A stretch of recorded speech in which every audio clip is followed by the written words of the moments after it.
तो आज हमें इसमें जो पढ़ना है, देखो हम लोग क्या पढ़ रहे थे, मिडिवल इंडियन हिस्ट्री। ठीक है, मिडिवल इंडियन हिस्ट्री के अंदर हम लोग हमारा अर्ली मिडिवल पीरियड हम लोग देख रहे थे। अब अर्ली मिडिवल पीरियड की बात करें तो ये कब से कब तक है, तो 750 से हमने कहा था 750 से 1200 ईस्वी तक का जो टाइम पीरियड है वो हम कहते हैं उसको पूर्व मध्यकालीन भारत, है ना। तो पूर्व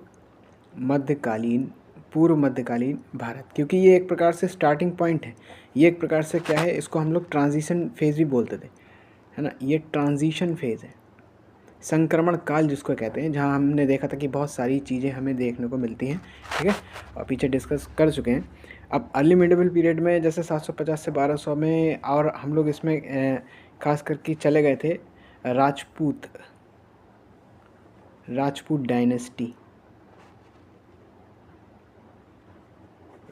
डायनेस्टी, यानी कि इमरजेंस ऑफ राजपूत डायनेस्टी, यानी कि हम लोग राजपूत डायनेस्टी का उदय के बारे में हम लोग चर्चा अपनी शुरू कर दी थी, जिसमें से हम लोग ने इससे पहले जो इंडिया का है ना, हमारे इंडिया का जो पॉलिटिकल सिनेरियो था वो हम लोग ने देख लिया था कि पूरे भारत में आपको कौन कौन सी पॉलिटिकल स्थिति, हमारी राजनीतिक स्थिति क्या थी, किस प्रकार से वहाँ पे शासन हमें देखने को मिलेगा, कौन कौन सी डायनेस्टी उभर करके आएंगी, है ना।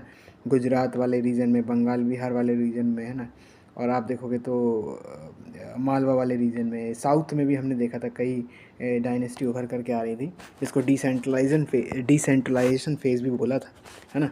तो अब राजपूत डायनेस्टी के अंदर आज हम लोग चलते हैं अजमेर के चौहानों के बारे में पढ़ना है हमें, अजमेर के चौहान, है ना, चौहान रूलर्स के बारे में देंगे। अब देखो हमें इसमें पढ़ना क्या है भाई, कौन कौन से रूलर्स का यहाँ पे हमें योगदान मिलेगा, है ना, किन रूलर्स के टाइम पीरियड में कोई इंपॉर्टेंट इवेंट्स हमें देखने को मिलेगा वो हमें याद रखना है। कोई घटना होती है, इवेंट हमें ध्यान रखना है, कोई रूलर ऐसा है जिसने गहरा इम्पैक्ट डाला है भारतीय इतिहास के अंदर, है ना, या कोई ऐसा रूलर है जिसने आप देखोगे आर्ट एंड कल्चर में अपना योगदान दिया है क्या, ये सब चीज़ें हमें देखना है हमें इसमें। तो सबसे पहले अजमेर के चौहानों के बारे में, जो इनकी पॉलिटिकल हिस्ट्री है ना, हमारी जो पॉलिटिकल हिस्ट्री रहती है, पॉलिटिकल हिस्ट्री को सबसे पहले पढ़ेंगे, यानी कि राजनीतिक इतिहास। ठीक है, और राजनीतिक इतिहास को देखा जाए तो हमें इसमें रूलर्स को पढ़ना ज़रूरी है, कौन कौन से शासक जिन्होंने रूल किया था। ठीक है, और कहाँ रूल किया था, तो हम जानते हैं कि इनका जो रूल हमें देखने को मिलता है ख़ास करके, तो अपना इंडिया वाला रीजन है, तो नॉर्थ इंडिया में यदि हम देखेंगे ना, तो यदि हम अपना इस प्रकार से भारत का मैप बनाएं, तो जो अपना नॉर्थ आप देखोगे तो राजस्थान वाला एरिया हमें देखने को मिलेगा, है ना। राजस्थान में आप देखोगे तो अजमेर प्लेस है, रणथंभौर प्लेस है, तो इन यहाँ के जो आसपास के रीजन है, यह हमें चौहान डायनेस्टी का इमरजेंस देखने को मिलेगा। ठीक है, अब देखो इम्पॉर्टेंट रूलर्स की अगर मैं बात करूँ, इसमें जो हमें इम्पॉर्टेंट रूलर्स याद रखने होंगे, तो सबसे पहले देखो एक हम लोग टाइमलाइन बना लेते हैं। अगर हम चौहान डायनेस्टी, और मैं यहाँ लिख देता हूँ चौहान्स रूलर्स के बारे में अगर हम देखें, तो देखो सबसे पहले फाउंडेशन की बात करें अगर हम, तो नींव धरने वाला, है ना, नींव रखने वाला इस वंश की, तो कौन था, तो हम लोग इसमें देखो वासुदेव चौहान को याद रख सकते हैं। कौन? वासुदेव चौहान को हम लोग इसमें याद रख सकते हैं, जिन्होंने 6 सेंचुरी के आसपास कहीं ना कहीं नींव डाली थी, हाँ, चौहान वंश की। और हम देखें तो ये एक प्रकार से चौहान रूलर्स या चौहान डायनेस्टी देखें तो गुर्जर प्रतिहारों के सामंत के रूप में इन्होंने काम किया था, है ना, गुर्जर प्रतिहार। तो याद रखना है, ये गुर्जर प्रतिहारों के सामंत के रूप में ये लोग थे, फ्यूडल लॉर्ड्स जिनको कहा जाता था।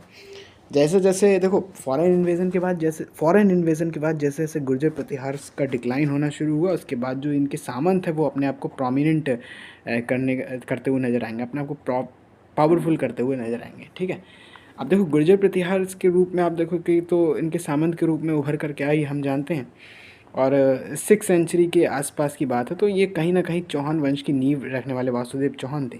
अभी इसमें इम्पोर्टेंट हम लोग रूलर को और देख सकते हैं। तो देखो इम्पोर्टेंट रूलर्स में आगे हम लोग को याद रख सकते हैं हम लोग, हमें अजय राज को याद रख लेना चाहिए। अजय राज, एक अजय राज करके है ना शासक हुए, अजय राज सेकंड के रूप में भी जिनको जाना जा सकता है।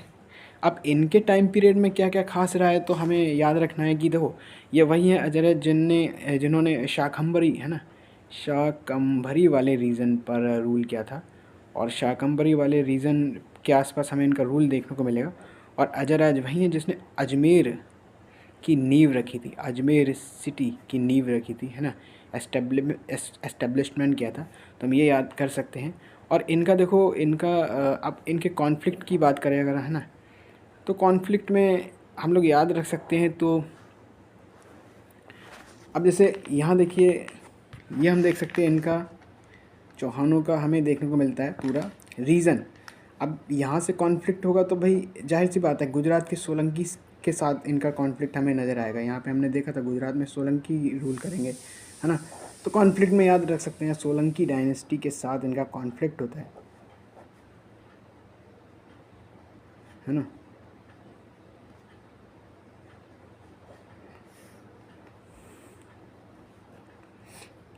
कॉन्फ्लिक्ट के साथ साथ जैसे कि हम लोग पहले ही कह चुके हैं कि देखो अगर कोई फ्यूडल लॉर्ड्स उभर करके आ रहा है, ठीक है, फ्यूडल लॉर्ड्स यानी कि अगर कोई सामंत उभर करके आ रहा है, वो अपनी स्थिति को मजबूत कैसे करेगा। भाई जाहिर सी बात है वो या तो वो अपना कंसोलिडेट करने की कोशिश करेगा दूर दराज के क्षेत्र में है ना, रूल अपना एस्टेब्लिशमेंट करने की कोशिश करेगा। जब दूसरे सामंत से जब है ना दूसरे ट्राइबल एरिया में जब वो कंसोलिडेट नहीं कर पाता है, तो कहीं ना कहीं ये जो एक सामंत दूसरा उभर करके आता है ये बहुत ज़्यादा और भी इससे ज़्यादा अगर शक्तिशाली होगा, तो इनमें क्या होगा आपस में मैट्रिमोनियल अलाइंसेस के द्वारा कहीं ना कहीं अपनी पावर को स्ट्रॉन्ग किया जाएगा है ना, यानी कि वैवाहिक संबंधों के द्वारा अपनी पावर को स्ट्रॉन्ग किया जाएगा। तो हम यही देखेंगे देखो सोलंकी डायनेस्टी के साथ इनका कॉन्फ्लिक्ट भी हमें नज़र आता है ना। और इनके टाइम पीरियड में देखो मैट्रिमोनियल अलाइंस भी हमें देखने को मिलते हैं, मैट्रिमोनियल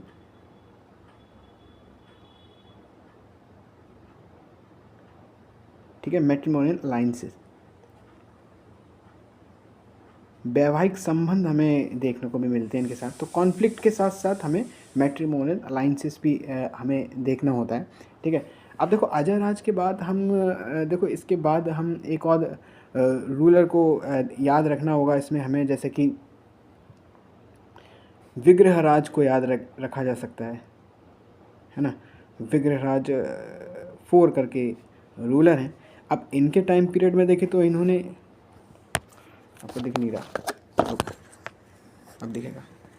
तो विग्रहराज 4 को हम लोग याद रख सकते हैं, जिन्होंने आप देखो अजमेर सिटी है इसको अपना कैपिटल बना दिया है ना।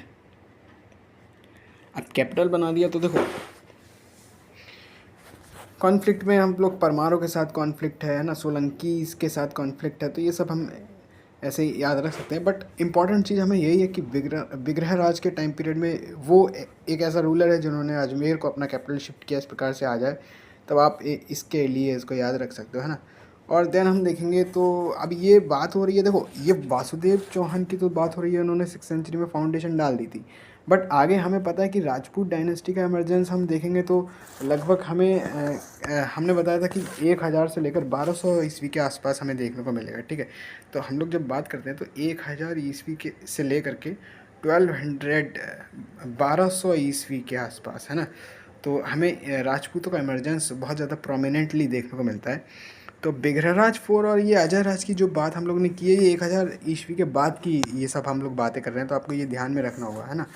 अब देखो विग्रहराज 4 में हम एक और रूलर्स हैं इसके नीचे, हम इनको भी याद रख सकते हैं जिनको हम लोग ग्रेट पृथ्वीराज चौहान के नाम से भी जानते हैं ना।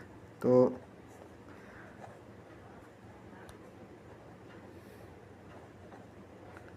पृथ्वीराज चौहान, ठीक है, पृथ्वीराज चौहान के रूप में हम लोग को याद रखना है। अब इनको याद रखना थोड़ा सा इम्पॉर्टेंट हो जाता है क्योंकि अब ये एग्ज़ाम में पूछा जा सकता है, ठीक है, इनके बारे में अक्सर क्वेश्चंस बनते रहते हैं है ना। खास करके अर्ली मिडिवल टाइम पीरियड के दौरान में। अब पृथ्वीराज चौहान के बारे में देखें तो हम सब जानते हैं कि देखो सबसे पहले इनके ये बड़े पावरफुल है ना, पावरफुल हैं, प्रोमिनेंट हैं, हम कह सकते हैं शक्तिशाली हैं। शक्तिशाली हैं तो जाहिर सी बात है कॉन्फ्लिक्ट करा होगा इन्होंने, है ना, तो संघर्ष इनके साथ हुआ होगा। तो यदि हम अपना भारत का, इंडिया का मैप बनाएं तो इसमें यदि हम देखने की कोशिश करें तो देखो यहाँ पे अगर पृथ्वीराज चौहान का रूल एस्टेब्लिशमेंट हो रहा है तो नीचे आपको पता है कि परमार डायनेस्टी है, मालवा में परमार डायनेस्टी है ना, गुजरात में आप देखोगे तो सोलंकीज रूल कर रहे हैं ना, इधर कन्नौज वाले रीजन में आसपास में अगर हम देखेंगे तो गढ़वाल हैं, है ना, गढ़वाल हैं, और इधर हम देखेंगे तो हमने बोला था कि सोलंकीज का रूल हो रहा है ना। ये सब राजपूत हैं दरअसल, ठीक है, राजपूत, ये सब राजपूत के अंडर में आ रहे हैं। और राजपूत के अंडर में कौन कौन सी डायनेस्टी रूल कर रही है भारत में वो हम लोग को देख रहा है। इनमें आपस में कॉन्फ्लिक्ट भी है, प्लस आपस में मैट्रिमोनियल अलाइंसेस भी होंगे। जैसे आप देखोगे जो चौहान हैं यहाँ पे, आप देखोगे राजस्थान वाले एरिया में जिसको हम लोग अभी पढ़ रहे हैं, तो इन्होंने देखो गढ़वालों के साथ में अगर हम देखें तो कॉन्फ्लिक्ट उनका हमें रहता है ना, देखने को मिलता है। और कॉन्फ्लिक्ट में आप देखोगे और गढ़वालों के साथ, है ना, गढ़वाल जो रूलर्स हैं, है ना, तो गढ़वाल रूलर्स में हम लोग जयचंद को याद रख सकते हैं, ठीक है, जिन्होंने कन्नौज वाले रीजन पर अपना एस्टेब्लिशमेंट किया था। अब इनके साथ देखो पृथ्वीराज चौहान के जो रिलेशंस हैं थोड़े से हमें डाउन में देखने को मिलते हैं। संबंध डाउन में देखने को लिए इसलिए मिलते हैं क्योंकि देखो पृथ्वीराज चौहान ने जो जयचंद की जो पुत्री है ना, जो बेटी होती है यहाँ पे, डॉटर जो होती है ना, इनको स्वयंवर से उठा लिया था, ये आपको पता होना चाहिए ना, स्वयंवर। और इनकी पुत्री जो होती है वो संयोगिता को उठा लिया था, है ना, संयोगिता मतलब बंदी बना लिया था, जिसके कारण जो है गढ़वालों से इनके जो हमेशा जो रिलेशन है वो ठीक नहीं रहे, है ना, इनमें हमेशा खटास देखी गई है। तो अब आप देखोगे तो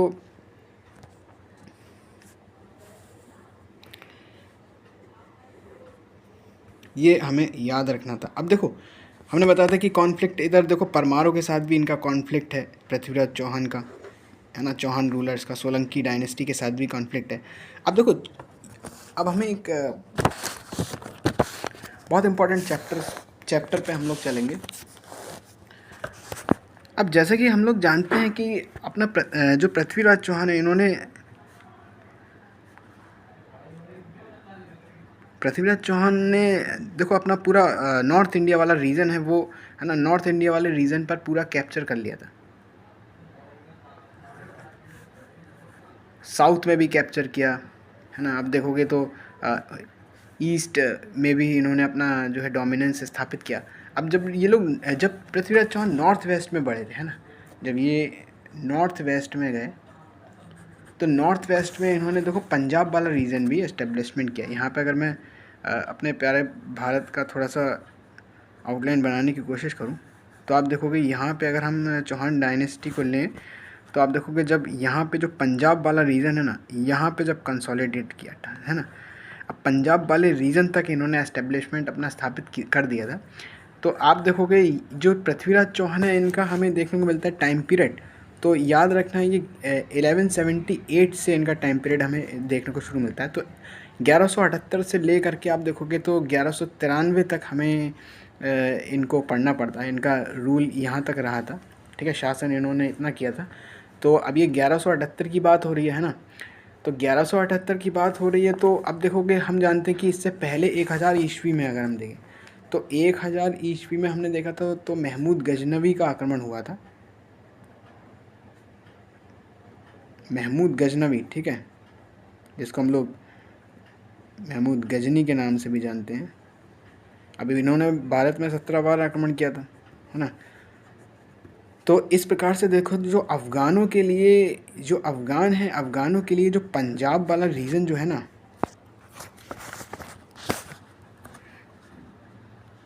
अफ़गानों के लिए पंजाब वाला जो रीजन है वो एक प्रकार से क्या है, हम कह सकते हैं कि एक प्रकार से ये बॉर्डर स्टेट के रूप में माना जा सकता है, इसको बॉर्डर स्टेट है,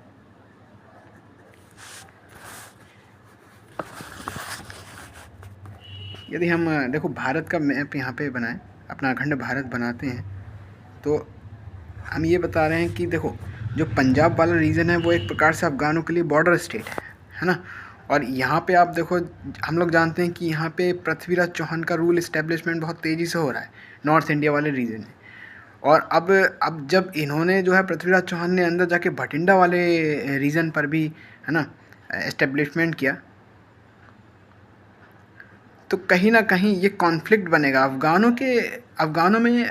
जो रूल करता है वो हमें पता है कि मोहम्मद गौरी यहाँ पे रूल करता है, ठीक है।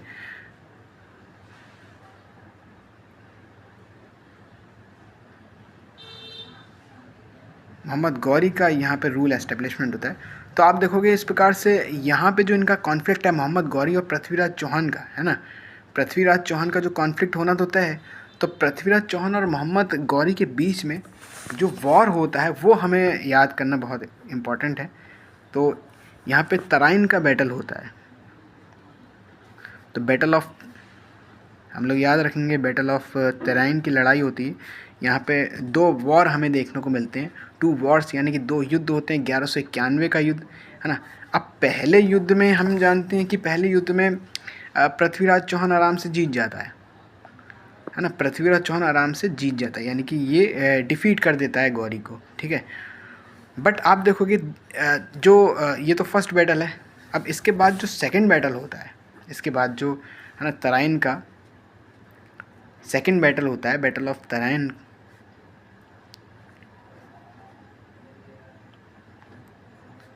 और वो 1 साल बाद 1192 में जब लड़ा जाता है, इसमें आप देखोगे तो कहीं ना कहीं पृथ्वीराज चौहान यहाँ पे इनकी डिफीट हो जाती है, हार हो जाती है।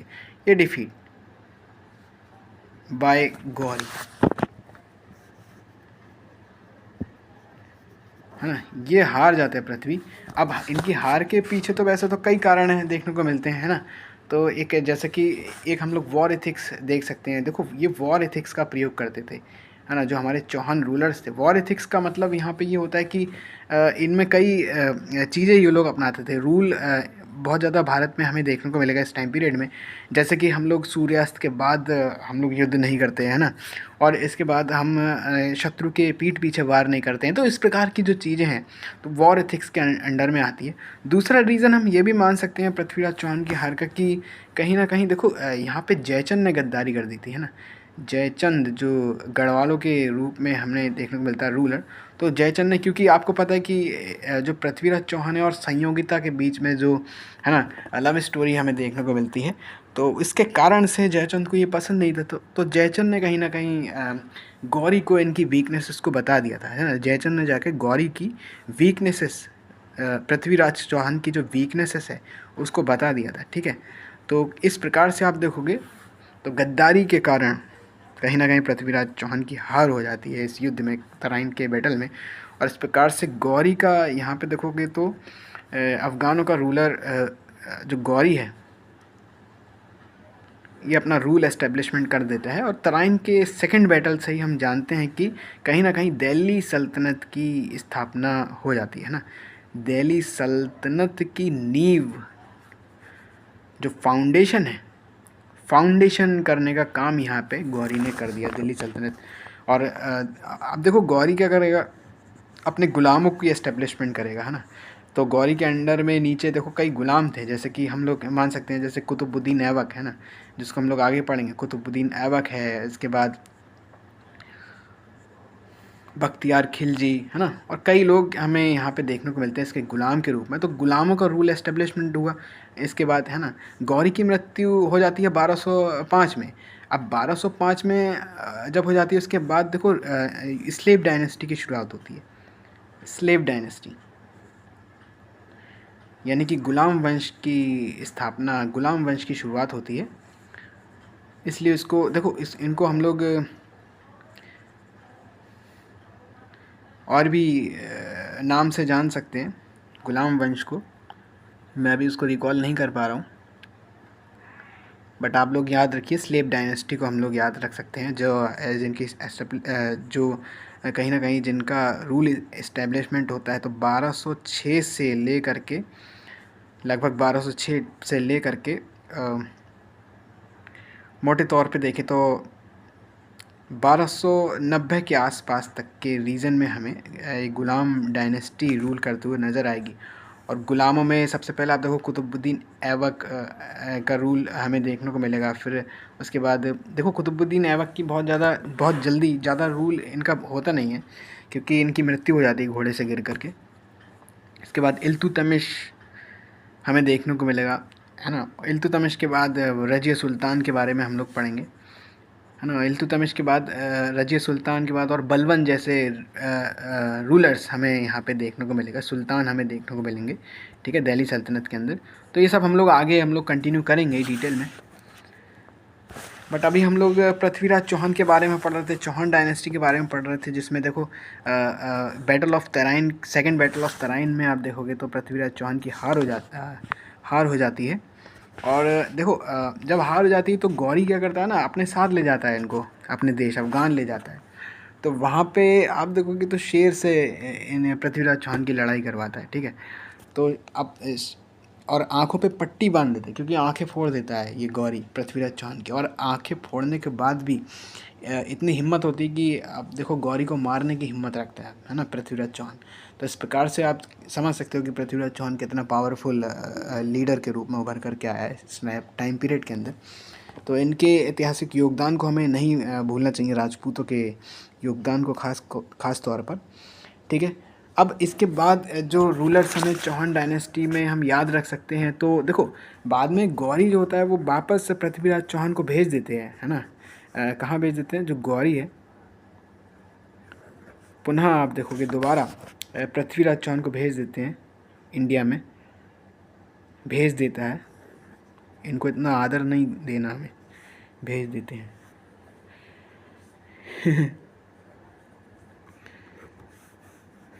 दैन धीरे धीरे आप देखोगे जो चौहान हैं, तो ये हमें देखने को मिलता है जहाँ अजमेर में जिनका रूल एस्टेब्लिशमेंट था, तो धीरे धीरे आप देखोगे रणथंबोर वाले रीजन में शिफ्ट होते हुए नज़र आते हैं और रणथंबोर में शिफ्ट हो जाते हैं।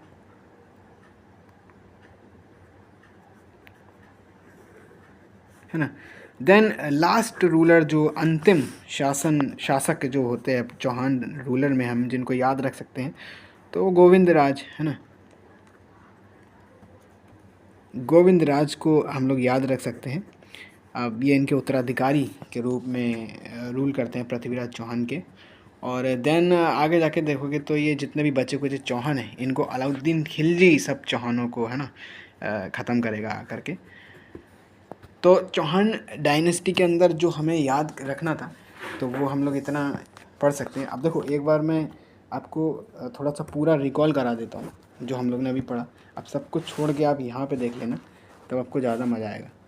जैसे हम लोग मिडिवल इंडियन हिस्ट्री में हम लोग क्या पढ़ा थे, जैसे अर्ली मिडिवल टाइम पीरियड के दौरान 750 से 1200 ईस्वी के दौरान में हमने देखा, तो हमने राजपूत डायनेस्टी के एमरजेंस के बारे में हम लोग देख ही रहे थे, और जिसमें ये सब हम लोग ने चर्चा कर ही लिया है। तो आप अगर आपने पूरा वीडियो देखा होगा तो आपको पूरा समझ में आएगा ही। तो अगला हमारा टास्क रहेगा, हम लोग जो आगे पढ़ेंगे इसमें, तो वो हम लोग पढ़ेंगे बुंदेलखंड के चंदेलों के बारे में हम लोग जानने की कोशिश करेंगे, नेक्स्ट राजपूत रूलर्स, ठीक है। तो ठीक है।